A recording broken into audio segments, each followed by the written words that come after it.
도널드 트럼프 미국 대통령이 강경한 관세 정책에서 한 발 물러난 가운데 15일 코스피 지수가 상승하고 있습니다. 약세로 출발한 코스닥 지수는 장중 상승 전환에 성공하기도 했습니다. 하지만 아직까지도 시장에서는 관세 불확실성이 남아있기 때문에 그 상승폭에는 제한이 걸린다라는 분석도 시장에 나오고 있습니다.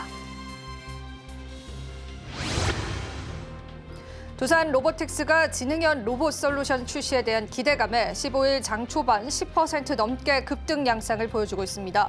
이날 오전 9시 20분 유가증권 시장에서는 두산 로보틱스는 전거래일보다 11.02% 올라서면서요. 52,900원에 거래되기로 했습니다. 4% 상승으로 출발했습니다. 코스닥 상장사인 본느가 상장 유지가 결정되고 관리 종목에서 해제되면서 15일 장 초반 주가가 강세를 나타내고 있습니다. 이날 오전 9시 21분 기준으로 본느는 전거래일 대비해서 7.35% 올라서면서 1,329원에 거래되기도 했습니다.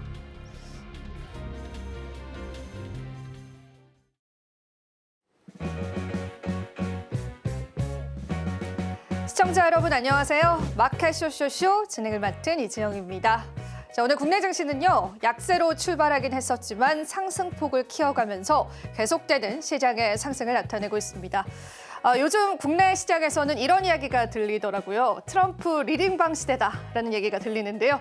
간밤 트럼프 대통령이 또 한 번 자동차 그리고 LNG에 관한 발언을 이어가면서요. 오늘 관련주들이 시장에 상승 나와주고 있습니다. 하지만 그 상승폭은 제한적이기도 하죠.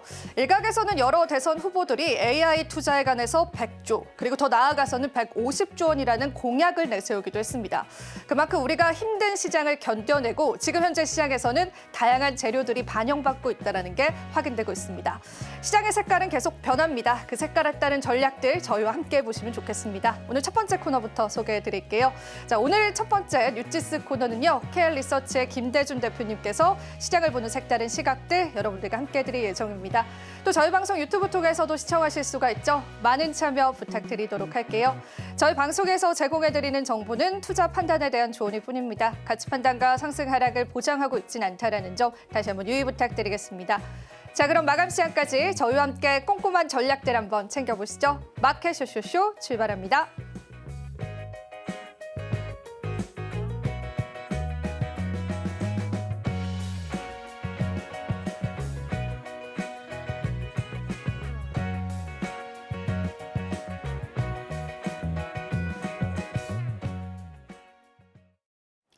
오늘은 KL리서치의 김대준 대표님 모셨습니다. 대표님 어서 오십시오. 네, 안녕하십니까. 네, 오늘도 저희가 헤드라인 열어보고요. 또 시장 이야기 바로 나눠보겠습니다. 첫 번째 헤드라인 바로 한번 열어주시죠. 자, 오늘의 첫 번째 헤드라인은 조선기자재의 새 바램에 관한 이야기입니다. HD 현대마린엔진이 1년 중에 최고가를 달성을 하면서 최근에 기자재 쪽에 관한 수급이 많이 포착이 되고 있는데요. 이 헤드라인 좀 어떻게 풀어볼까요? 오늘 조선과 방산이 일부 조정의 모습을 보여주고 있죠. 네. 우리가 조선과 방산을 얘기하기 전에 우리 코너의 주제가 색다른 시각 이지 않겠습니까? 일반적 상황에서 시장에서 오르내림의 종목에 대해서 평가를 하는 것보다는 시장에서의 오늘장 아주 중요한 포인트에서 변화의 내용이 있기 때문에 요거 잠깐 설명드리고 네, 해당 조선 기자재에 대해서 말씀을 드려보겠습니다. 지영이가 오늘장에서 이상하리만큼 변화의 모습을 혹시 감지한 내용이 있나요? 관세에 관한 것만 저는 좀 관지를 했고 우리가 주시장에서 네. 주식 투자를 하면서 드러나 있는 현상만을 보고 평가하는 것도 물론 중요합니다. 하지만 그 이면에 있는 내용을 간파해서 시장의 방향성과 흐름을 읽어내는 것도 굉장히 중요하거든요. 두 가지입니다. 오늘 시장에서 기존의 시장과 오늘 시장이 변화의 분기점에 있다라고 판단되는 지점이 두 가지인데요. 첫 번째는 자금 통화 시장의 변화입니다. 두 번째는 외국인의 매매 동향의 변화입니다.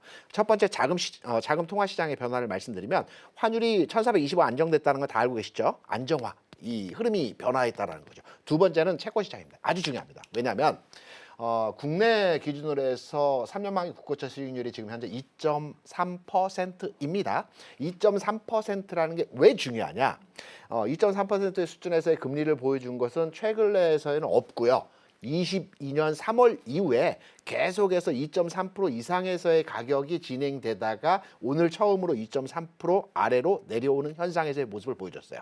그러면 22년 3월이 어떤 때였느냐? 러시아 우크라이나 전쟁이 발발한 때였죠. 이때부터 물가 불안 요인으로 해서 시장이 하락으로 진행이 되는 과정에서 흐름들이 진행이 되었다는 겁니다.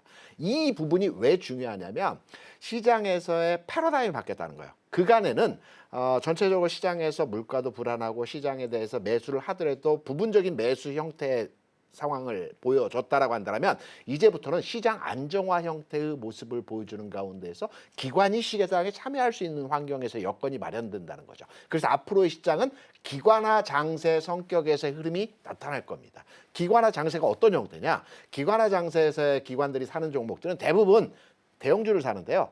핵심 우량주가 아니고요. 뭐 삼성전자, 뭐 LG전자 이런 종목이 아니고 우리가 흔히 얘기하는 옐로 칩성 종목들을 많이 삽니다. 왜냐하면 펀드의 스펙트럼이 넓기 때문에 그와 관련된 종목들을 많이 사기 때문에 상승 종목이 월등히 많아지는 시장에서의 모습들이 나타날 겁니다. 이게 이제 중요한 패러다임의 하나 요소이고요. 그다음에 외국인 선물 투자가 오늘 14거래일 중에서 이틀 매수를 했는데 오늘 전환이 나타나고 있어요. 그래서 아직 외국인들의 시각이 완전하게 변했다라고 볼 수는 없겠지만 부분 긍정으로의 진행이 되는 과정으로 변화하고 있다. 이렇게 두 가지 특징적인 내용에서의 시장 흐름의 변화, 색다른 시각으로 정리를 해드렸고요. 다시 기자재로 넘어와서 네. 기자재 어떠한가 한번 판단해 보겠습니다. 먼저 기자재를 보기 전에 우리가 조방, 흔히 조선과 방산이라고 많이 얘기하지 않습니까?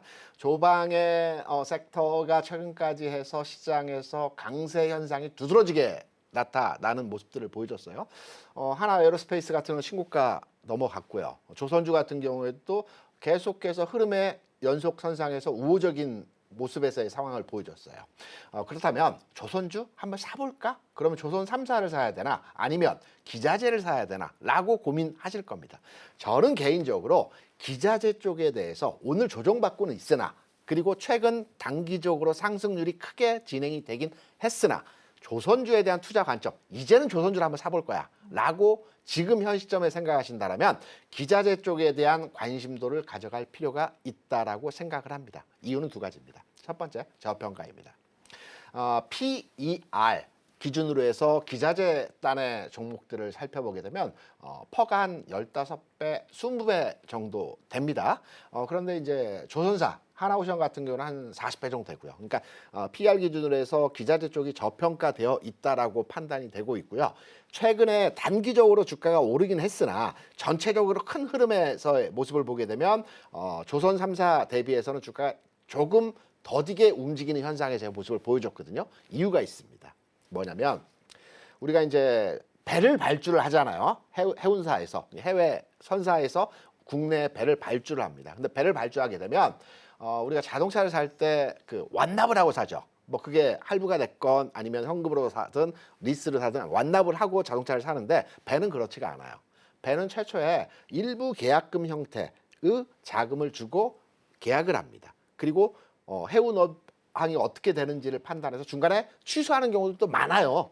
얼마 전에 삼성중공업 같은 경우에도 발주됐던 배를 연기를 하는 형태의 것들이 많이 나오죠. 그렇게 되기 때문에 일단 배를 최초에 발주를 하고 일정 부분 건조가 된 상태에서 엔진을 발주합니다.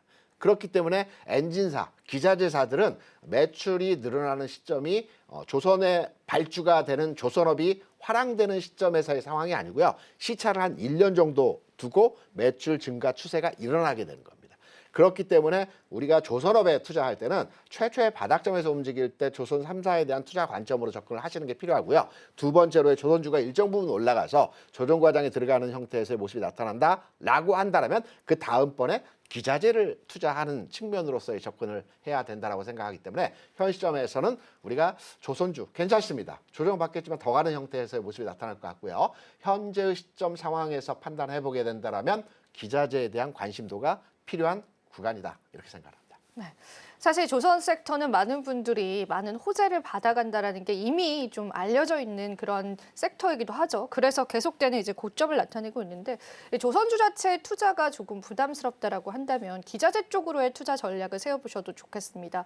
실질적으로 이제 대표님 말씀해주신 것처럼 엔진에 관한 발주는 어느 정도 선박이 진행이 된 이후에 이루어지기 때문에요. 일반적인 조선주보다는 그 실적적으로 잡히는 부분들이 조금은 좀 뒤늦게 나타날 수 있다. 이렇게 이해해 볼 수 있을까요, 대표님? 네, 정확하게 정리해서 네. 말씀해 주셨네요.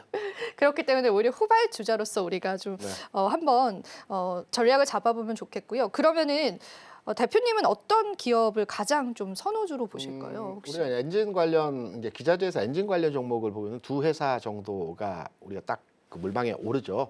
현대 마린 엔진과 이제 한화 엔진 두 종목인데 저는 개인적으로 판단해서 현대 마린 엔진 같은 경우는 과거에 STX 엔진이 이제 회사가 이제 변했으면 인수 합병되면서 변화한 형태인데 아무래도 자사 내에서 많은 발주 물량을 받을 수 있는 기업이 좀 더 강화된 형태에서의 매출과 주가 흐름도 나타낼 수 있다라는 측면이죠. 현대그룹은 조선해양과 현대미포조선이 있지 않습니까? 여기에 물량 발주를 통해서 좀 더 많은 역량을 강화시킬 수 있다라는 측면을 판단해 보게 될 때 현대 마린엔진의 주가 흐름이 좀 더 흐름적 측면에서 유효하지 않을까 이렇게 생각합니다.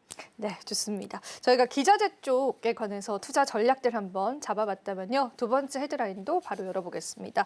오늘 저희가 나눌 뉴스 두 번째 뉴스는요. AI 반도체입니다. 이게 사실은 저도 앞서서 이제 오프닝으로 언급을 해드렸는데 오늘은 또 150조 원을 투자하겠다 이런 얘기가 또 나오더라고요. 그래서 이제 이게 공약으로 많이들 이제 대선 관련해서 AI 쪽을 선택하시는 것 같아요. 우리가 전략을 어떻게 가져가 봐야 될까요? AI 관련해서는 정책주로의 하나의 그 섹션이 확정되었다라고 우리가 확인할 수 있었죠. 정책주 흐름에 대한 투자 관점으로 접근하자라는 얘기는 아마 지난 시간에도 말씀을 드렸던 것 같아요. 지난 시간에는 이제 여러 가지 SOC 투자와 관련된 건설주에 대한 관심도를 가져가자라는 말씀을 드렸는데요. SOC 투자와 관련된 건설주도 유효한 형태에서 진행이 나타날 가능성이 있다라고 판단되고요. 또 탄력적인 구간에서의 AI 섹터와 관련된 내용에서의 흐름이 좀 더 강화된 흐름으로의 진행이 될 가능성이 높다라고 판단이 되고 있어요. 꼭 얼마만큼의 자금을 투여한다라는 내용이 중요한 게 아니고 정책을 가지고 꾸준하게 이 부분을 유지 진행시킬 수 있느냐가 중요합니다. 과거로부터 정책주의 주가 흐름에서의 상황을 보게 되면 예전에 4대강 정책주가 굉장히 오랜 기간 동안 주가 상승의 흐름을 보여줬던 거 기억하시죠? 그리고 그 다음 정부에서는 교육과 과학과 출산이었습니다. 이 섹터에 있는 종목들이 한 2년여 동안의 주가 상승의 흐름을 보여줬습니다. 그 다음에는 여러분 잘 아시는 BBIG, 그러니까 랜드마크 지수를 만들면서 성장 섹터에 대한 강화된 흐름을 보여주면서 바이오, 배터리, IT, 게임 이 산업에 대한 부양을 시켰죠. 그리고 그 다음 정부에는 원전, 방산, 이런 조선 이런 섹터에 대한 정책주로의 진행을 시켰다라고 보고 있습니다. 정책주는요 단기간 내에 승부가 나는 게임이 아니고 이 정책 과정에서 계속된 흐름을 가지고 주가 움직입니다. 그렇다면 최근에 단기적으로 흐름 내에서 정책 관련주들 중에서 AI 소프트웨어 관련 종목들이 주가 움직이는 현상들을 보여주고 있어요. 지금은 이게 옥석이 구별되지 않는 상태에서 어떤 바람이 분다 하면 주가가 다 올라가는 형태로 진행이 되고 있어요. 1차 상승이 보여준 뒤에 쉬는 구간이 나타나겠죠. 쉬는 구간이라고 한다면 저는 이번 주 후반부터는 조정받으면서 옥석이 가려질 겁니다. 어떤 종목이 진짜고 어떤 종목이 가짜였는지가 확인되는 구간으로의 진행이 될 것으로 판단되는데요. 오늘까지 해서 관련주들의 흐름들이 굉장히 양호합니다. 강한 종 로보로보라든가 관련주들의 흐름들이 굉장히 센 흐름인데 일단 오늘까지 해당 종목에 대한 관심도를 가져가지 못했다라고 한다면 늦지 않았어요. 왜냐하면 단기간 내에 오늘 내일 이번 주 흐름에서 오르고 끝나는 형태가 아니고 일정 구간 한 차례 상승 보여준 이후에 이제 조정을 받고 흐름의 정상화 상황이 나타났기 때문에 이제 옥석을 가려서 진짜 종목을 찾는 과정을 이제 찾아가야 되고 우리는 여기서부터 AI 소프트웨어, AI 정책주, AI와 관련된 내용의 종목들에 대해서 관심도 우리 관심 종목에 편입해 놓고 진짜 종목을 찾아가는 과정으로의 진행을 해야 된다라고 판단되기 때문에 정책주에서 하나의 큰 틀인 AI가 만들어졌다. 이거는 어느 후보가 되더라도 AI에 대한 육성 방안에 대해서는 동의하리라고 판단을 하고 있어요. 그래서 AI는 큰 정책주의 하나의 섹션으로 만들어졌다라고 판단해서 앞으로의 그 올해 흐름에서 AI 소프트웨어 관련된 내용에서의 종목들에 대해서 투자 관점으로 접근하셔도 될 것 같다라고 해서 헤드라인에 대한 내용을 한번 가져와 봤습니다. 네. AI가 한때는 또 성장주로서 우리 시장을 뜨겁게 달궜었는데 최근의 모습을 보면 이제 정책주로서의 오히려 더 많은 시장의 수급 탄력이 나타내고 있습니다. 그래서 우리가 대표님 말씀하신 것처럼 지금은 옥석 가리기를 할 수가 없는 또 시점인 것 같아요. 어느 정도 바람이 불었다라고 한다면은 시장에서 급격한 상승도 보여주고 있는 시점인데요. 그래도 우리가 좀 투자할 때 주의해야 될 부분들은 분명히 있을 것 같아요. 어제 같은 경우에는 또 창투사 관련주들이 막 그쪽이랑 그렇죠. 같이 엮이면서 또 상승이 나와주고 오늘은 또 종목들의 색깔이 좀 다릅니다. 그래서 참 더 어려운 것 같아요. 비상장 주신 필요회사에 대한 지분을 가지고 있는 창수사들이 주가 움직이는 네. 모습을 보여줬는데 제가 AI라고 이제 통칭해서 말씀하시니까 AI SK 하이닉스지라고 이렇게 생각하시는 분들이 계실 겁니다. 정부에서 이제 추진하고 투자하겠다라는 100조, 150조는 AI 하드웨어 쪽도 투자가 되어질 겁니다. 반도체 산업에 대한 투자도 이루어질 거고요. 소프트웨어 쪽도 투자가 되어지는데 제가 말씀드리는 부분은 하드웨어가 아닌 소프트웨어 쪽에서의 어떤 그 종목과 흐름을 얘기하는 거거든요. 예를 들어서 이제 우리가 이제 그 오픈 AI에서 나온 챗GPT를 통해서 많은 질문과 답변을 우리가 서로 소통하지 않습니까? 한국형 챗GPT를 만들어서 무료로 보급받았다는 내용이 뭐 최근에 기사화됐습니다. 이와 관련된 AI입니다. 그러니까 소프트웨어 관련된 AI 산업에 대한 종목군들의 흐름이 앞으로 시장을 주도하면서 어떤 그 주가의 형성을 만들어간다라는 측면이기 때문에 AI SK 하이닉스야 이렇게 단순 답변식으로 생각을 해서 접근하는 것보다도 소프트웨어 내에서 어떤 오픈 AI가 추구했던 산업의 일환의 내용의 방향 이쪽으로 시장의 전체적인 모습들을 끌고 가셔야 될 것 같습니다. 그리고 하나 더 앞서 말씀하신 대로 필요사에 대한 지분을 가지고 있는 창수사 종목들이 움직였다라고 말씀을 하셨는데 그쪽은 투자 관점으로 보게 되면 단기 변동성 매매는 가능하겠으나 창투사의 투자 지분에 따라서 연속적인 주가의 상승 흐름이 나타나기보다는 정책주의 개념이기보다는 일부 바람이 불어서 움직이는 종목으로 흐름을 우리가 예상해 판단을 해볼 수 있기 때문에 진정한 AI에 대한 투자 관점으로의 접근, 옥석가리 과정이 앞으로 남아있다라고 생각을 하시면 될 것 같습니다. 네, 좋습니다.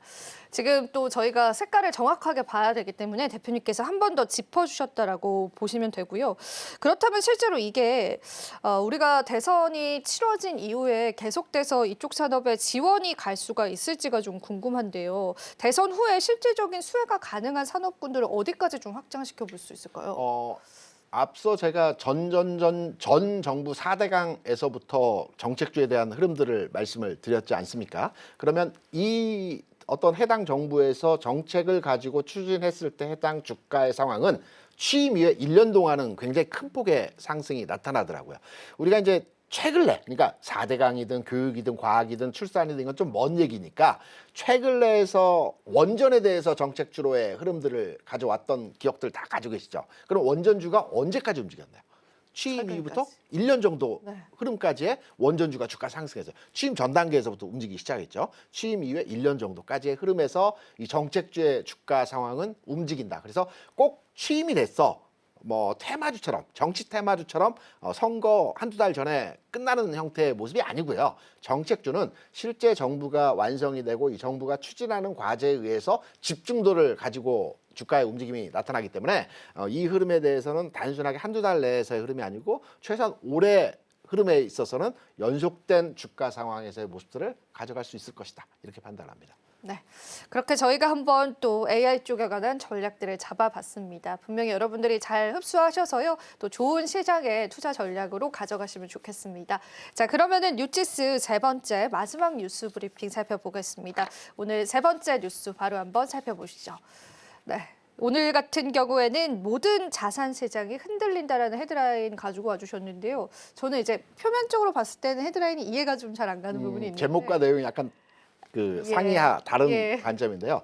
제가 앞서 모두에 오늘 시장에서의 특징점이라는 말씀을 드리면서 두 가지 변화의 모습을 말씀드렸고 기관화 장세에 대한 흐름으로 진화한다라는 말씀을 드렸어요. 이 내용을 끌어와서 여기에 설명을 한번 덧붙이면 이해도가 좀 더 강화되실 것으로 판단이 되고 있어요. 기관화 장세가 되어진다라는 말씀을 드렸는데 단순하게 금리가 내려갔고 환율이 안정됐기 때문에 기관이 들어온다라고 단순하게 판단하는 것이 아닙니다. 지난주에 회사채 시장에서 대규모 수요 예측 입찰이 있었습니다. 그러니까 우리가 이제 국공채 입찰도 있겠으나 회사채에 대해서도 기관들이 입찰을 많이 합니다. 이게 흥행할 때도 있고 실패할 때도 많이 있어요. 지난주에 한 7, 8개사에 대한 그 회사채 입찰이 있었고요. 대부분 기업들이 보통 A 등급에 있는 기업들입니다. 우리가 보통 회사채 투자는 보통 트리플 A 등급에 있는 기업들에 대해서 대부분 투자를 합니다. 거의 국채와 맞먹는 수준에서의 그렇네요. 등급이죠. 트리플 A가 그럼 과연 어떤 종목들이 트리플 A냐 궁금하시겠죠. 삼성전자, 삼성전자. 그리고 금융주들입니다. 그리고 몇몇 안 됩니다. 금융주들은 대부분 트리플 A고요. 삼성전자는 트리플 A입니다. 제가 알기로는 SK하이닉스도 트리플 A는 아닌 것 같아요. 그리고 AA 종목들이 뭐 우리가 알고 있는 우량주들의 대형주가 대부분이고요. 그다음 A 등급. 우리가 보통 회사채를 투자할 때 A 등급까지 투자합니다. 좀 더 리스크를 안는다면 그 아래 등급인 BBB 등급까지는 투자를 하게 되는데 통상 회사채 투자를 할 때는 마지막 단계인 A 등급입니다. 그럼 A 등급이 어느 정도 기업이냐라고 설명드릴 때는 뭐 세아제강, 그다음에 SK네트워크스, LX 인터내셔널, 현대건설기계 이게 이제 요 기업들이 이제 A 등급 괜찮은 기업들이죠. 예. 그리고 네. A 등급입니다. A 등급에 있는데 우리가 이제 우량채, 비우량채는 아니지만 A 등급은 약간 우량채 대비해서는 약간 떨어지는 기업들이거든요. 금리가 약간 높죠. 그래서 회사채 수요 예측을 할 때 통상은 뭐 2~3배 수요 예측에 참여하는 경우도 있고 이게 그 수요가 더 아래로 내려가는 경우가 있어요. 지난주에 10배 이상의 돈이 몰렸어요. 이게 뭘 의미하냐면 10배는 어마어마하게 올린 겁니다. 그러니까 1,000억을 발행하라는데 1조 원이 들어왔다는 거죠. 이게 어마어마한 그 수요가 집중됐다는 거죠. 이게 무슨 얘기냐면 시장에서 채권 시장에서 돈의 흐름이 위험자산 선호 현상으로 바뀌고 있다라는 겁니다. 그러니까 그간에는 트럼프 변수, 그다음에 뭐 환율과 채권 시장에서의 변동성이 커지는 가운데에서 리스크 안배 차원에서 위험 자산에 대한 절대적 투자를 하지 않는, 그러니까 안전 자산에 대한 투자 선호도가 굉장히 높았던 상황이었거든요. 이제부터는 시장이 안정화되고 전체적으로 상황이 개선됐기 때문에 위험 자산에 대한 포지션을 늘려가는 상황으로의 전환이 되고 있다는 채권 시장의 변화를 읽어볼 수 있어요. 그러면 대표적인 위험 자산이 어떤 상품일까? 주시장입니다. 주식이죠. 주식시장이 기관들이 바라보는 관점에서는 대표적 위험자산 선호군입니다. 그러면 기관들이 이제 시장에 들어오겠다는 내용으로도 우리가 확인할 수 있거든요. 그래서 앞서 말씀드린 대로 기관화 장세가 앞으로 진행될 것이라는 내용들이 기관의 패션, 경향, 흐름이 바뀌고 있다는 측면으로 지난주 회사채 시장에서 수요 예측과 관련된 내용의 경쟁률을 가지고 판단할 수 있었던 내용이었습니다. 그래서 중요하게 지난주 있었던 회사채 시장에서 수요예측 관련된 내용을 통해서 시장의 전반의 흐름을 읽어갈 수 있는 내용이었기 때문에 여기 대해서 헤드라인으로 색다른 시각으로 여러분께 소개를 해드렸습니다. 네. 회사채 시장이 다시 활성화됐다라는 거는 좀 위험 자산 쪽에 관한 선호 심리가 늘어나고 있다. 이렇게 그렇죠. 해석을 해볼 수 있는 거죠. 회사채 시장 내에서도 트리플 A와 A 등급에 대해서 제가 말씀을 드렸잖아요. 예. 트리플 A는 거의 국고채 수준의 안전성이기 때문에 이 시장이 움직이는 것은 안전자산이라고 볼 수 있겠고요. 비교적 하단부에 있는 A 등급의 기업들에 대해서 수요가 몰렸다는 것은 위험자산 선호 현상으로 시각이 바뀌었다라는 걸로 해석할 수 있겠죠. 네. 그러면 우리가 이러한 수급들이 주식 시장에도 도래할 수 있다고 기대를 당연하죠. 해볼 수 있겠네요. 시각이 바뀌었기 때문에 이제 기존까지는 회사채에서 A 등급을 운용했지만 이제 한 발 더 좌측으로 옮겨가면서 이제 주식에 대한 투자 가치가 늘어나겠죠. 그러면 기관이 계속해서 연일 주식을 오늘도 그래서 이러한 이유로 기관이 좀 비중을 좀 늘려가는 형태로의 진행이 되고 있는 것으로 저는 파악이 되고 있습니다. 그래서 기관화 장세가 앞으로 연출될 가능성이 높다라는 측면으로 이해할 수 있을 겁니다. 그러면은 대표님, 기관 투자자들이 그럼 이제 지금도 시장에 들어오고 있지만 네. 본격적으로 들어오게 될 때는 어떤 기업들을 좀 선호할까요? 어떤 종목들을? 제가 아까도 좀 전에 잠깐 설명드렸지만 기관은 그냥 자기 기분에 의해서 펀드멘탈을 판단해서 주식을 사는 게 아니고요. 대부분 포트에 있는 마스켓에 걸려 있는 우리가 쉽게 말해서 우리가 펀드를 가입하죠. 펀드의 바스켓의 종목들이 많이 있지 않겠습니까? 이 종목을 기계적으로 사는 건데 대표적인 게 이제 그 저가 대형주는 옐로칩 종목들을 삽니다. 그러니까 우리가 알고 있는 이제 반도체라고 하면은 삼성전자, 하이닉스, 투탑을 생각하는데 소부장을 삽니다. 기관들은. 그리고 자동차 같은 경우는 완성차를 사는 게 아니고 부품주를 삽니다. 그리고 전기전자 같은 PCB를 사는 거고요. 이런 섹터 내 종목들을 다양하게 많은 종목들에 있어서 많은 자산을 투여하는 형태로 기관들은 매수를 하게 되어 있습니다. 그러니까 상승 종목이 월등하게 많아집니다. 시장이 보합 내지는 소폭 상승하더라도 상승 종목이 예를 들어서 거래소 같은 오늘 같은 경우도 비슷한 현상이 나타나는데 상승 종목이 한 6, 700개, 하락 종목이 1, 200개. 장은 뭐 그렇게 좋은 현상은 아닌데도 이러한 시장에서의 형태, 시소, 기울기가 나타나는 분위기 좋은 장이 만들어. 외국인 사는 장은 분위기 안 좋습니다. 삼성전자, 하이닉스만 사기 때문에. 그래서 기관화 장세가 우리가 수익 낼 수 있는 장이 기관화 장세라고 이해를 하시면 될 것 같습니다. 아, 네, 좋습니다.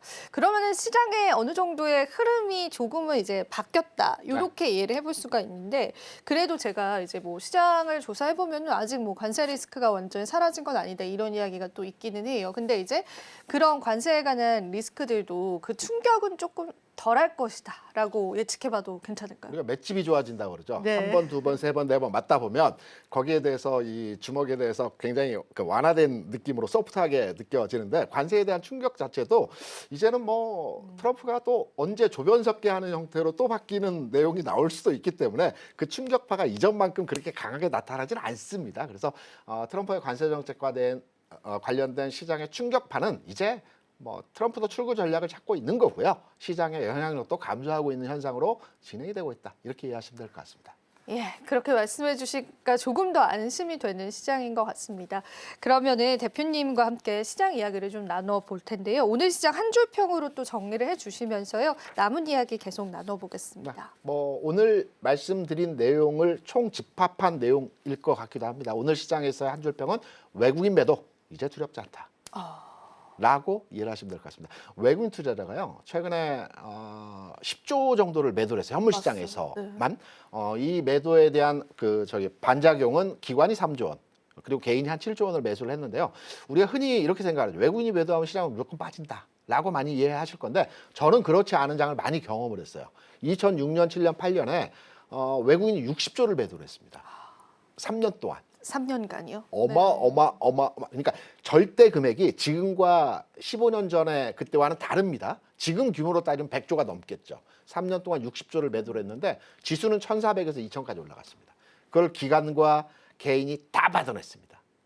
이런 장도 있습니다. 그러니까 외국인이 매도를 한다고 해서 시장이 꼭 하락한다? 이 등식이 성립하는 것은 아니라는 점도 꼭 기억하시면 좋을 것 같습니다.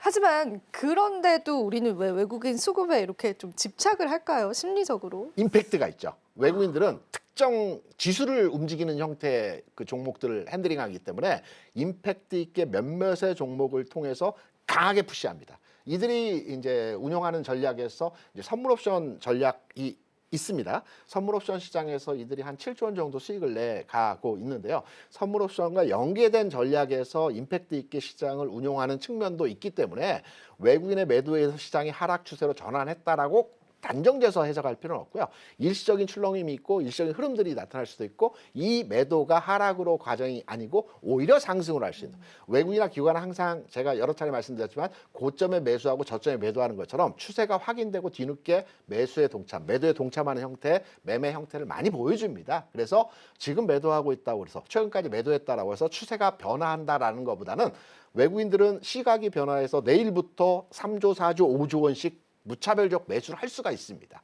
바꿀 수 있거든요. 언제든지 포지션 변경을 할 수 있습니다. 그래서 지금까지 매도한 부분들은 시장의 여러 가지 상황과 환경들을 우리가 판단을 해야 되는데 뭐 채권이나 금리나 어떤 전체적인 흐름에서의 모습을 판단해 보게 될 때 추가적인 매도가 나오기보다는 어떤 환경 변화에 의해서 매수로 전환될 가능성이 높다라고 해석할 수 있는 전체 시장에서의 모습입니다. 사실 외국인이 매도를 하더라도 시장이 상승했었던 경험들이 있기 때문에 우리가 무조건적으로 외국인 매도를 두려워할 필요는 없을 것 같고요. 지금 시장은 또 기관 투자자들이 수급적으로 또 받쳐주는 시장이기 때문에요. 여러분들께서 또 기관의 시선에서 또 시장의 전략들을 좀 잡아보면 좋겠습니다.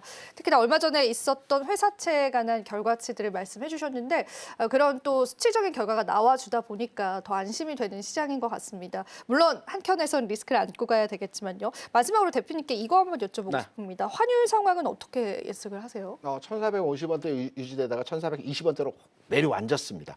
1,400원 아래로 내려간다면 완전한 확인입니다. 시장의 추세 변화가 나타날 것이다라고 판단이 되는데 전체적으로 환율 상황에서 변화를 보게 되면 저점이 낮아지고 있죠. 반등이 나오겠죠. 왜냐하면 최근 내에서 한 60원 정도 하락을 했기 때문에 리바운딩이 나올 겁니다. 그런데 이전과 같이 1,470원, 80원까지 가는 흐름이 아니고 1,450원 정도에 두들겨 맞고 다시 하락하고 또 올라갔다가 하락하고 반락하고 이러한 과정에서의 모습이 나타나면서 환율은 이제 우하향하는 형태로의 진행이 나타날 가능성이 아주 높다라고 생각을 하고 있습니다. 네, 환율 사실 지난주에 급격하게 상승하면서 다들 많이 놀라셨을 텐데요. 다행히 지금은 하락 추세로 또 전환이 된 게 확인이 됐습니다. 우리가 전반적으로 시장 환경들 좋아지기를 또 더 바라보면서요. 오늘 이야기 마무리 지어볼게요.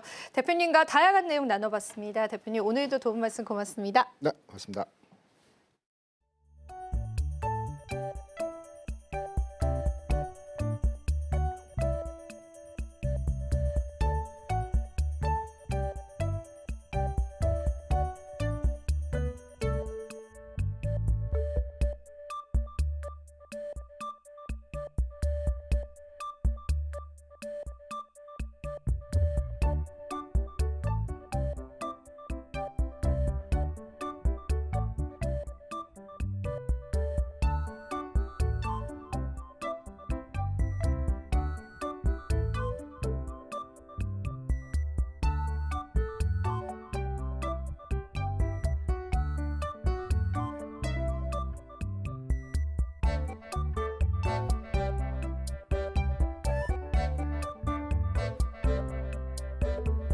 네, 스마트폰 상호 관세 면제에 이어서 자동차 쪽에서도 관세를 좀 유예하지 않겠냐라는 기대감 속에 오늘 우리 양시장은 상승 출발했고요. 지금 현재도 상승불 잘 켜내고 있습니다. 코스피 같은 경우에는 2,480선 위에서 그리고 코스닥 같은 경우에도 710선 위에서 거래가 되기도 했습니다. 수급 한번 살펴보자면 외국인 같은 경우에는 오늘 또 양시장에서 매도 포지션을 취하고 있습니다. 코스피 시장에서는 기관이 나홀로 순매수세 보이면서 지수를 좀 잘 받치고 있는 상황이고요. 코스닥 시장에서는 개인이 나홀로 매수 우위를 보여주고 있습니다. 자, 오늘 같은 시장에서 어떤 특징주가 준비가 되어 있을까요? 먼저 첫 번째 종목 열어보도록 하겠습니다. 동원그룹인데요. 동원그룹이 대대적인 사업구조 재편을 한다라고 이야기했습니다. 자세하게 한번 뜯어보자면 핵심 계열사인 동원 F&B는 이제 지주사인 동원산업에 편입이 된다고 합니다. 그 편입 방식은 포괄적 주식 교환 방식을 통해서 이뤄질 예정이고요. 이제는 동원 F&B가 100% 자회사로 동원산업의 품에 안기게 됩니다. 그리고 동원 F&B 같은 경우에는 7월 31일자로 상장 폐지를 알릴 예정입니다. 편입이 다 되고 나면은 동원 홈푸드 그리고 미국에 있는 스타키스트 그리고 세네갈에 있는 스카사 등 이런 식품 계열사들을 글로벌 식품 디비전 하나로 묶을 예정이라고 합니다. 그리고 계열사에 흩어져 있는 R&D 조직 역시도 글로벌 R&D 센터 하나로 통합을 할 계획도 함께 내놨습니다. 왜 이런 결정을 내렸을까? 일단 국내 시장 같은 경우에는 경제 성장률도 좀 떨어지고 있고요. 내수는 침체를 겪고 있고 경쟁은 심화되고 있습니다. 그래서 좀 돌파구를 해외에서 찾아야만 했던 것이죠. 앞서 살펴드렸었던 그 구조 개편을 통해서 해외 매출 비중 작년 기준으로 22%였는데 2030년까지 40%로 끌어올리겠다라는 목표를 제시를 했습니다. 그리고 이번 주식 교환을 통해서 무회사와 자회사가 동시에 상장되어 있는 중복 상장 이슈도 해소될 것이라고 기대되고 있습니다. 그리고 동원 F&B 소액주주 입장에서는 사업 성장성이 상대적으로 더 높은 동원산업의 주주가 되는 점에서 좀 이득을 취할 수 있고요. 뿐만이 아니라 배당금 혜택도 늘어납니다. 작년 기준으로 봤을 때 동원 F&B는 800원이었고요. 동원산업은 1,100원이었다라는 부분 체크해드리면서 오늘 주가 같은 경우에는 경우에는 동원 F&B가 6% 이상의 상승세, 그리고 동원 산업 같은 경우에는 10% 가깝게 상승세를 그리기도 했습니다. 자, 그리고 다음 살펴보도록 할게요. 브릿지 테라퓨틱스입니다. 일단 글로벌 임상 2상에서 유효성 입증에 실패를 알리게 됐죠. 어떤 임상이었냐 살펴보면 특발성 폐섬유증 치료제 후보 물질과 관련되어 있습니다. 특발성 폐섬유증이라는 것은 폐 조직이 좀 딱딱해지면서 폐 기능이 저하되는 희귀 질환이거든요. 평균 생존 기간이 3년에서 5년밖에 되지 않습니다. 물론 폐 기능 저하를 좀 늦추는 치료제가 있긴 합니다만 효능이 좀 떨어지고 부작용이 높기 때문에 사용이 제한적이었어요. 그래서 아무래도 치료제 발굴을 했는데 실패를 알린 것이죠. 사측에서는 이번 임상 실패에 대해서 예상과 다른 결과다라고 이야기했습니다. 임상 특성상 모든 조건을 완벽하게 통제를 할 수도 없고요. 특정 변수의 영향도 완전히 배제할 수 없습니다. 그래서 원인을 규명하는데 시간이 필요하다라면서 지금 현재 추가 분석을 진행 중이고 결과가 도출이 된다면 이것을 공유하겠다라고 했습니다. 그럼에도 불구하고 시간 외에서 하한가 그리고 오늘 정규장 개장과 동시에 하한가 직행한 다음 풀리지 않은 채 거래가 되고 있습니다. 자, 그리고 다음 살펴보도록 하겠습니다. 다음 종목은 현대 엘리베이입니다. 오늘 증권가에서 긍정의 리포트가 나오면서 상승세 그리고 있습니다. 일단 숫자가 좋아요. 작년 영업이익 같은 경우에는 2,257억 원으로 전년 대비해서 173% 증가가 됐고요. 매출 같은 경우에도 2조 8천억 원을 넘어서면서 전년 대비해서 10% 늘어났습니다. 작년에도 좋았는데 올해도 좋을 것이며 플러스 알파로 증권가에서는 2년 내 역대 최대 수준의 수익성에 도달할 것이라고 평가했습니다. 핵심 원재료 가격이 41% 하락을 한 반면에 판가는 50% 이상 성장을 해서 턴어라운드 초이에 진입했다라고 평가했습니다. 그리고 그동안 좀 주가의 발목을 잡았었던 부분이 부동산 시장 부진이었는데 이것과 관련해서는 마진 3배 이상 높은 유지보수가 성장세를 이뤄가면서 다 상쇄하고도 남을 것이라고 분석했습니다. 자, 다음 장 살펴보시면 아시겠지만 고배당 정책 역시도 주가 상승의 요인으로 꼽히고 있습니다. 그리고 증권가에서는 앞으로 상당 기간 현재 수준의 고배당 정책을 더 유지할 가능성이 높다고 보고 있습니다. 자, 그러면 현재 수준의 배당 정책은 어떻게 될까? 작년 3월 기준으로 한 주당 4,000원씩 총 1,444억 원의 배당금을 지급을 했습니다. 그 전년 대비해서 무려 7배다 높은 규모였고요. 그리고 이로 인해서 시가 배당률은 1년 사이에 1.7%에서 8.8%로 늘어났습니다. 연결 순이익 대비 배당 성향도 25%에서 45%까지 늘어났습니다. 이렇게 고배당 정책을 계속해서 유지를 할 것이며 앞으로 호실적이 기대된다라는 이야기 속에 오늘 현대 엘리베이는 5거래를 연속해서 양봉을 켜내면서 결국 52주 신고가를 또다시 갈아치우는데 성공을 했습니다. 자, 그리고 다음 살펴보도록 하겠습니다. 국내 테마 탑3이고요. 알래스카 LNG 사업입니다. 한덕수 대행이 하루 이틀 사이에 알래스카 LNG 관련 한미 화상회의를 진행할 예정이다라고 했고요. 현지 시간 14일 미국에서도 다음 주 한국과 무역 협상을 할 예정 그리고 빠르게 진행을 할 예정이라고 코멘트했죠. 하이스틸과 대동스틸 같은 경우에는 오늘 상한가 터치하는데 성공을 했고요. 한국가스공사 같은 경우에도 3% 이상의 상승세를 보이기도 했습니다. 자, 그리고 다음 살펴보도록 하겠습니다. 다음 특징주는요. 일단 자동차 쪽입니다. 미국에서 추가 관세 유예하겠다라는 시사를 하는 좀 발언을 한 바가 있었죠. 그래서 미증시에서 포드는 4%, GM은 3%, 스텔란티스는 5%, 리비아는 4% 이상의 상승세를 보이면서 자동차 쪽과 그리고 전기차 쪽의 상승세가 두드러졌습니다. 그 흐름 그대로 이어와서 오늘 우리 시장에서도 현대차와 기아 그리고 현대모비스까지 모두 다 5% 이상의 상승세를 그리기도 했습니다. 자, 그리고 다음 살펴보도록 하겠습니다. 전선과 전력설비입니다. 반도체 클러스터를 조성하는 데 필요한 송전선로 지중화 사업이 있는데 이 사업 비용이 1조 8천억 원이나 든다고 합니다. 그래서 정부에서는 1조 8천억 원의 70%를 국비로 부담하겠다라는 계획을 내놨죠. 자, 그래서 오늘 가온전선 같은 경우에는 11% 이상, LS 같은 경우에도 8%, 그리고 효성중공업은 6% 이상의 상승세를 보이기도 했습니다. 지금까지 은혜로운 섹터 함께 살펴봤고요. 저희는 다음 코너에서 계속해서 진행됩니다.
마켓 쇼쇼쇼 이지영의 넥스트 마켓으로 다시 한 번 더 인사드립니다. 자, 오늘도 시장에 관한 다양한 인사이트와요. 넥스트 마켓을 위한 다양한 투자 팁들 여러분들과 함께하도록 하겠습니다. 사실 최근에 트럼프 대통령 자체도 탈출구를 찾고 있다라는 이야기가 들려오기도 하죠. 관세에 관한 리스크가 어느 정도 무마된다면요. 우리 시장에 있을 만한 모멘텀들이 영향을 받아갈 가능성이 큽니다. 그래서 오늘 같은 경우에도요. 오늘과 내일 있을 중요한 일정들 좀 짚어볼 텐데요. 크고 작은 일정들이 상당히 많았습니다. 그 부분부터 저와 함께 체크해 보도록 하죠. 자, 일단 오늘 같은 경우에도 또 다양한 일정들이 기다리고 있습니다. 특히나 한국의 3월달 무역 수지가 발표가 됐기 때문에 이 부분에 관해서 제가 잠시 뒤에 좀 브리핑을 해드리고요. 미국에 관한 무역 흑자 규모를 좀 확인해 볼 필요가 있습니다. 아무래도 관세라는 리스크가 우리 시장에 도래한 만큼 무역에 관한 데이터들은 조금 더 중요해질 가능성이 있다는 거 염두에 두시고요. 자, 그리고 미국 기업들 실적 발표 시작이 됐습니다. 시티그룹과 뱅크 오브 아메리카, 존슨앤존스의 실적 발표가 기다리고 있다라고 보시면 되고요. 내일 같은 경우에는 중요한 미국의 지표 발표도 있습니다. 매크로 변수들도 최근에 시장에 관한 영향력들 크기 때문에 같이 체크해 보시고요. 또 내일 같은 경우에는요. 미국의 현지 시간으로 ASMR에 관한 실적 발표가 있는데요. 반도체 장비주들의 움직임들에 영향을 줄 수 있기 때문에 그 부분 역시도 여러분들이 같이 염두에 두시면 좋겠습니다. 중국도 지표 발표를 하죠. 1분기 GDP가 발표가 될 텐데 중국에 관한 성장률들과 중국에 관한 부양책들도 최근에 우리 증시에 차지하는 영향력들이 크기 때문에요. 여러분들 체크해 보시고요. 내일은 또 유리기판 테크데이라고 하는 컨퍼런스 행사가 열립니다. 이때 관련주들의 움직임들이 있을지도 여러분들이 살펴보시면 좋겠습니다. 사실 이번 주에는 굉장히 많은 일정이 있습니다. 그래서 또 한 칸에 담아내기는 좀 어려웠었는데요. 내일은 또 다음 날의 일정들로 여러분들과 함께 브리핑 좀 도와드리겠습니다. 그럼 넥스트 마켓의 주제 바로 한번 열어보겠습니다. 자, 오늘 같은 경우에는 저희가 주제 열기 전에요. 앞서 말씀드렸었던 3월달 무역 수지에 관해서 좀 언급을 해드릴 건데요. 관세청에서 이 3월달 무역 수지를 확정 지었었고요. 이 수출 지표에 관해서는 제가 일전에도 언급해드린 바가 있었지만 일단은 월별 수출입 자체가 전년 대비해서 3%가량 증가한 게 확인이 되고 있는 시점입니다. 실제로 우리가 전년 동기 대비해서 동월 대비해서의 수출을 보자면은 565억 원에서 582억 원까지 상승한 수치가 확인이 됐고요. 여기서 중요한 거는 어떤 품목들 그리고 어떤 나라로 많은 무역에 관한 흑자를 이뤄냈는지일 것 같습니다. 그래서 그 부분도 한번 정리를 해봤습니다. 자, 일단은 우리는 49억 달러라고 하는 무역 흑자를 냈습니다. 수출과 또 수입을 모두 다 통계를 내봤더니 관세청에서는 49억 달러의 흑자를 확정 지었고요. 거기에다가 추가적으로 미국 쪽에 관해서는 우리가 또 무역 흑자로 벌어들인 돈이 전년 동기 대비해서 2.3% 올라섰습니다. 미국 같은 경우에는 계속 오름 추세이기 때문에 사실 트럼프 대통령의 관세 정책에 관한 빌미를 제공했다라는 그러한 시선들도 시장에 나오고 있습니다. 품목별로도 살펴보셔야겠죠. 반도체 같은 경우에가 전년 동월 대비해서 증감률이 무려 11%에 해당하고요. 승용차도 2%, 그리고 선박도 52%를 차지합니다. 자, 이렇게 저희가 무역 흑자에 관한 품목들을 놓고 보자면 이 관련한 섹터군들이 실질적으로 우리 주식시장에 영향력을 미친다라는 거 확인할 수 있습니다. 그래서 여러분들께서 무역 데이터 자체에 깊이 있는 관심은 없으시지만 시장에 힌트가 될 수 있다는 부분들은 여전히 챙겨보시면 좋겠고요. 그리고 추가적으로 우리 시장에서 왜 반도체와 또 승용차에 관한 관세에 민감했느냐도 바로 이 무역 흑자에 관한 데이터에 그 답이 나와 있습니다. 반도체는 지금 계속되는 무역에 관한 흑자를 내고 있는 품목이기 때문에 이에 따른 관세가 매겨진다면 무역 흑자 규모 자체가 줄어들 가능성이 큽니다. 그래서 우리 경제 자체의 침체로 이어질 수 있다는 가능성 대두되고 있고요. 승용차도 마찬가지입니다. 특히나 미국 쪽에 관한 승용차에 관한 수출 비율이 굉장히 좋기 때문에요. 만약에 미국 쪽에서 관세를 철회하지 않는다면 이 역시 무역 흑자에 관한 감소로 이어질 수 있다는 거 체크해 보겠습니다. 자, 그러면은 오늘의 넥스트 마켓 주제 바로 한번 열어보고요. 오늘 이야기 저와 함께 또 깊이 있게 나눠보겠습니다. 오늘의 주제는요. AACR 2025 개막 11일을 앞두고 관전 포인트를 한번 체크해 보겠습니다. 실제로 서울경제신문에서 관련한 내용들이 나와서요. 오늘 좀 자세히 나눠볼 이야기 저희가 함께 가지고 왔고요. 자세한 내용들 하나하나 체크해 보도록 하겠습니다. 자, 일단은 AACR이 무엇인지부터 좀 짚어갈 필요가 있을 것 같아서요. 그 부분부터 저와 함께 살펴보실 텐데요. AACR은 쉽게 이야기하자면 미국의 아마케다라고 보시면 되는데 미국의 아마케에서 다양한 임상에 관한 결과치가 나옵니다. 그 결과치에 따라서 파트너십이 이어지고 또 기술 이전과 같은 그러한 이슈들이 생기면서 주가의 상승 탄력으로 작용하기도 합니다. 자, 일단은 전임상 초기 그리고 임상 신약을 공개하는 자리이기 때문에요. 우리가 지금 현재 신약에 관해서 기대감을 가지고 있는 기업들을 주목해볼 필요가 있을 것 같고요. 최근에 제약바이오주들은요. 다양한 또 매크로 변수에도 반응하긴 하지만 개별적인 종목군들의 기술 이전 소식들이 주가를 끌어올리는 요인이 되기도 합니다. 자, 그리고 추가적으로 글로벌 기술 이전과 파트너십에 관한 논의가 있을 예정입니다. 이 부분에 따라서 제2의 알테오젠과 같은 그러한 기업들이 탄생할 수 있을지가 관전 포인트다라고 보시면 되겠습니다. 그래서 저희가 한번 정리를 해봤습니다. 이 ASCR을 앞두고 있는 시점에서 과연 여기에 참가하는 국내 기업들은 어떤 기업들이 있고 그 기업들이 어떤 신약 물질들을 개발했고 임상에 관한 결과치를 발표할 것인지에 관해서 같이 이야기를 나눠볼 텐데요. 일단은 4가지 기업으로 좀 추려봤습니다. 리가켄바이오 그리고 파로스 아이바이오와요. 유한양행과 ABL바이오 마지막으로 온코닉 테라퓨틱스라는 4기업이 우리 ASCR에 다시금 참석한다라고 보시면 될 것 같습니다. 자, 리가켄바이오 같은 경우에는 전 임상에 관한 결과치가 발표가 되기 때문에 이 역시도 의학계에서는 굉장히 주요한 하나의 이슈가 될 것으로 보여지고 있고요. 파로스 아이바이오 같은 경우에도 고형암 치료제에 관한 전 임상 결과가 발생될 예정입니다. 특히나 파로스 아이바이오는요. 인공지능으로 발굴한 난치성 고형암 치료제입니다. 여기서 말하는 고형암이다라고 하는 거는 우리 장기 내에서 발생하는 모든 암을 통칭하는 이야기이기 때문에요. 이 항암제에 관해서 우리가 어떤 또 괄목할 만한 성과가 있을지를 주목해 보시면 좋겠습니다. 유한양행과 ABL바이오도 마찬가지입니다. 면역 항암제에 관해서 임상 1상과 2상에 관한 결과치가 있을 예정이고요. 임상 결과 같은 경우에는 보통 단계적으로 결과치를 발송하지만 그 효과가 굉장히 잘 나타날 경우에는 이처럼 1상과 2상을 함께 발표하기도 한다는 거 체크 포인트로 가져가 보시면 좋겠습니다. 자, 온코닉 테라퓨틱스도 전임상에 관한 결과치가 있을 예정인데요. 시장에서 지금 가장 주목하는 기업은 리가켄 바이오다라고 보시면 되는데요. 리가켄 바이오에 관한 기술 이전에 관해서 같이 한번 좀 짚어보도록 하겠습니다.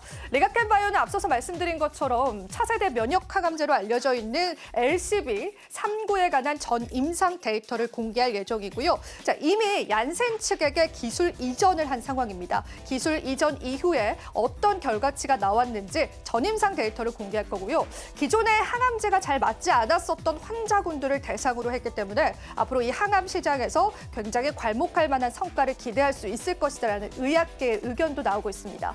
자, 리가켄바이오의 기술 이전 현황도 지금까지 살펴보시자면 리가켄바이오는 생각보다 굉장히 많은 기술 이전을 이뤄냈고요. 그 기술 이전으로 인해서 부여받은 금액 역시도 최근 들어서는 1조가 넘어가고 또 2조가 넘어간다라는 게 확인이 되실 겁니다. 자, 이미 ADC 후보 물질인 LCB73에 관한 기술 이전을 이뤄냈고 이에 따른 임상의 결과가 발표가 될 예정이기 때문에 이번 학회에서 가장 주목받는 기업이다라는 의학계 의견들도 확인해 볼 수 있었습니다. 마지막으로 우리가 또 ASCR에 참석하는 국내 기업들에 관한 차트를 한번 체크를 해볼 텐데요. 일단 두 기업 모두 다 리가켄바이오도 그렇고요. 파로스 아이바이오도 그렇고 차트 자체는요. 최근 들어서는 저점을 찍은 이후에 다시금 반등 양상을 보여주고 있다는 게 확인이 되는 시점입니다.